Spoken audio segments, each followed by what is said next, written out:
Matthews will not play against Winnipeg Jets Thursday. Frederik Andersen skated for a brief moment at the skate. We also learned that Nick Robertson taken off the NHL COVID protocol list. Now, he was put on it because he did spend some time with the Marlies, but then quickly taken off of it. Was that just a precaution because he was around the Marlies, who are going through some protocol of their own? Exactly. It was just an opportunity to gain full clarity, 100% sure that he doesn't have COVID. And so, he was kept apart from everyone, was tested a couple times, and was, revealed to be negative. And as you mentioned, it's really just tied to the fact he was with the Toronto Marlies last week before coming back up to the NHL and playing a couple games. The Marlies, of course, now have been shut down for a week themselves. They have a player who has had a positive test.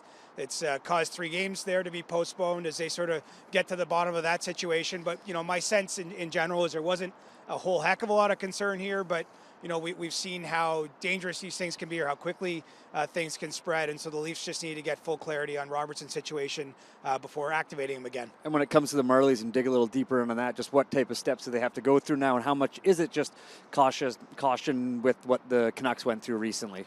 Yeah, I don't want to say too much because, sometimes symptoms and things take a couple days to manifest. But, the early feeling here, Shawn, is that it's just one player's tested positive, that hasn't spread through the team the way we saw in Vancouver and had a major outbreak.